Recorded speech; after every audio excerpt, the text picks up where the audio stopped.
देश दुनिया के ताजा हालात बताने के साथ साथ इस वीडियो में एक बहुत जरूरी जानकारी भी आप लोगों के साथ शेयर करूंगा। ध्यान से इसको देखिएगा। लापरवाही करेंगे तो हो सकता है कि आने वाली आपकी औलादों को आने वाले वक्त में बहुत ज्यादा परेशानियों का सामना करना पड़े। इस वीडियो में हम आपको मिडिल ईस्ट की भी कुछ खबरें बताएंगे। मिडिल ईस्ट एक ऐसी जगह है जहां पर लड़ाई कभी खत्म नहीं होगी, क्योंकि वहां पर इजराइल मौजूद है और इजराइल के साथ साथ इजराइल का दोस्त अमेरिका भी बहुत सारे मिडिल ईस्ट के देशों में अपने पैर जमा कर बैठा हुआ है। तो मिडिल ईस्ट में कभी भी पूरी तरीके से शांति नहीं हो सकती। अमेरिका की सेना पर हमला हुआ है, कई सैनिक मारे गए हैं, कई सैनिक घायल हो गए हैं। इजराइल ने भी हमास के एक बड़े नेता को मार दिया है।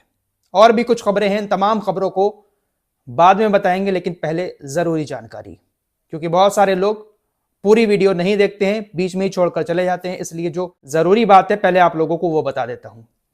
दोस्तों, एसआईआर हो रहा है 12 राज्यों और केंद्र शासित प्रदेशों में। बिहार के अंदर एसआईआर हो चुका है। ये जो जरूरी जानकारी मैं आप लोगों को देने जा रहा हूं, ये उन लोगों के लिए है जिनकी उम्र 18 साल हो चुकी है, या आने वाली 1 जनवरी 2026 तक 18 साल उम्र हो जाएगी।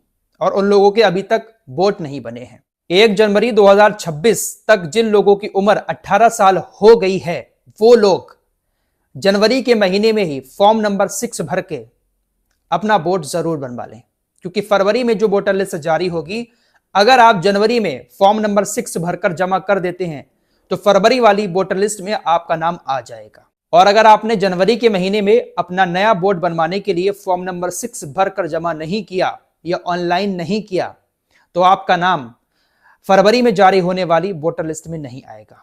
अब इससे एक बहुत बड़ा नुकसान होगा। हालांकि आप फरवरी के बाद भी 2-4 महीने के बाद भी फॉर्म नंबर 6 भर के अपना वोट बनवा सकते हैं, आपका नाम वोटर लिस्ट में आ सकता है। लेकिन अगर जनवरी के महीने में ही आप अपना वोट बनवा लेंगे और जो फरवरी में लिस्ट जारी होगी वोटर लिस्ट, उसमें आपका नाम आ जाएगा, तो आपके बच्चों को आने वाले 20-25 साल में परेशानी का सामना नहीं करना पड़ेगा। मिसाल के तौर पर अभी हम सभी लोग 2003 की एसआईआर की वोटर लिस्ट ढूंढ रहे थे। अपने पापा का नाम, अपनी मां का नाम, दादा दादी का नाम हम 2003 की वोटर लिस्ट में खोज रहे थे। बहुत सारे लोग ऐसे हैं जिनके पापा का नाम, मम्मी का नाम या दादा दादी का नाम 2003 की वोटर लिस्ट में है ही नहीं।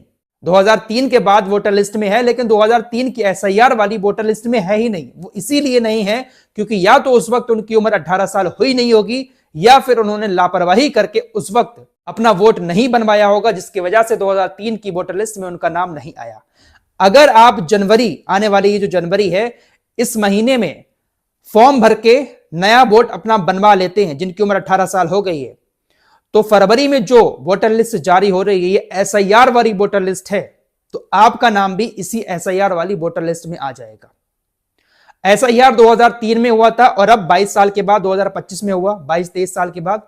और हो सकता है कि आने वाले 20-25 साल में फिर एसआईआर हो, और होगा ही। तो कहीं ऐसा ना हो कि आपके बच्चे आपका नाम 2025 की एसआईआर में खोजते रह जाएं और आपका नाम मिले ही ना। 2-3 महीने के बाद बनवाएंगे, वोट बन जाएगा, लेकिन 2025 की एसआईआर में फिर आपका नाम नहीं आएगा। जिनकी उम्र 18 साल हो गई है, लापरवाही ना करें, फॉर्म नंबर 6 भर के आप जमा करें और अपना नया वोट बनवाएं।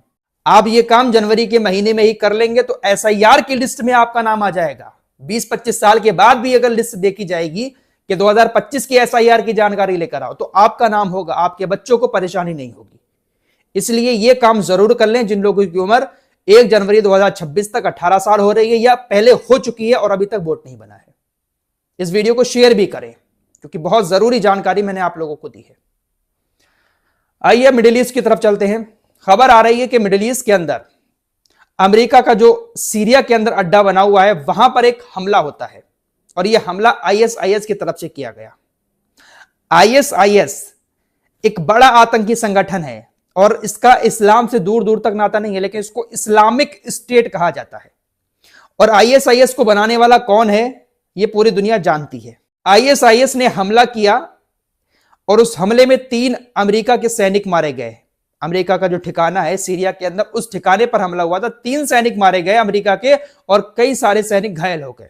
अमेरिकी अधिकारियों का कहना है कि जिसने हमारी सेना के ऊपर हमला किया था, हमने उसको भी मार दिया है। और लोग याद रखें कि अमेरिका के ऊपर कोई भी हमला करता है, अमेरिकी सैनिकों के ऊपर कोई हमला करता है, तो दुनिया में वो कहीं भी चला जाए, अमेरिका उसको बख्शेगा नहीं, उसको मार देगा। फिलहाल हमलावर मारा जा चुका है, लेकिन काफी ज्यादा दुख के साथ राष्ट्रपति ने भी पोस्ट किया है।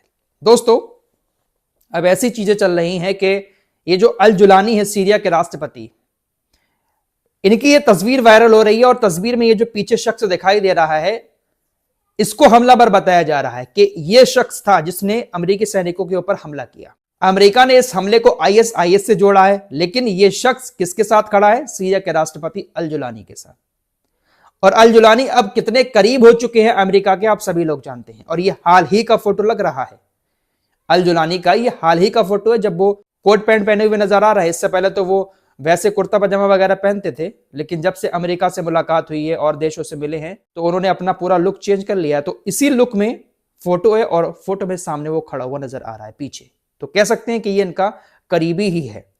तो ये जो अल जुलानी है, जो अब अमेरिका के काफी करीब पहुंच चुके हैं, इनको भी पहले आतंकी संगठन बताता था अमेरिका, और इनके साथ आईएसआईएस के लोग भी जुड़े हुए हैं। तो ये आतंकी संगठन जो है, ये किसके इशारे पर काम कर रहे हैं, कौन किसको किस तरीके से चला रहा है, किसी से छुपी हुई बात अब नहीं है, क्योंकि ये दौर अब बदल चुका है। यहां पर पल पल की अपडेट, सही अपडेट लोगों को मिलती रहती है। पहले जमाने में सिर्फ टीवी का सहारा था और हमारा मीडिया वही दिखाता था जो उसको इंटरनेशनल मीडिया पर देखने को मिलता था। आज पल पल की खबर मिलती रहती है और ऐसी चीजें हमारे सामने आती रहती है। फिलहाल इजराइल ने दावा किया है कि उन्होंने हमास के एक बड़े नेता को मार दिया। इजराइल डिफेंस फोर्सेस ने एक वीडियो जारी करते हुए दावा किया है कि हमने हमास के उस हेडक्वार्टर पर हमला किया जहां पर हमास के हथियार बनाए जाते हैं। इजराइल ने दावा किया कि हमारे इस हमले में जो मेन कमांडर था राद साद, वो मारा गया। इजरायली सेना ने कहा कि जब हमने मुख्यालय पर हमला किया तो राद साद अपनी गाड़ी में बैठकर कहीं जा रहा था, उसकी गाड़ी पर हमला हुआ और उसकी मौत हो गई। ये बहुत बड़ी कामयाबी इजराइल की सेना बता रही है कि हमने जो मुख्य आदमी था, जो हथियार बनवाता था, उसको मार दिया। फिलहाल गाजा के अंदर हालात बद से बदतर होने वाले हैं, क्योंकि समुद्र में बाढ़ का खतरा है, ठंड बहुत ज्यादा बढ़ चुकी है, बारिश बहुत ज्यादा हो रही है। गाजा के अंदर सर छुपाने को घर तो बचे नहीं है, जो खंडर हैं वहीं पर टेंट लगाकर लोग रह रहे हैं। मैं पिछली वीडियो में बता चुका हूं, कोई मदद के लिए आगे नहीं आया है अभी तक। हाँ, जो वैसे खाने पीने की मदद है, जरूरी सामान है, वो भेजे जा रहे हैं, लेकिन गाजा को बसाने के लिए, गाजा के घरों को बनाने के लिए अभी तक कोई भी देश सामने नहीं आया है। तुर्की बातें कर रहा था बड़ी बड़ी, लेकिन तुर्की ने भी अभी तक कुछ नहीं किया है। फिलहाल ये सब चल रहा है दुनिया के अंदर। इस रिपोर्ट में इतना ही, कुछ और खबरों के साथ फिर हाजिर होऊंगा। अपना ख्याल रखिएगा। अल्लाह हाफिज।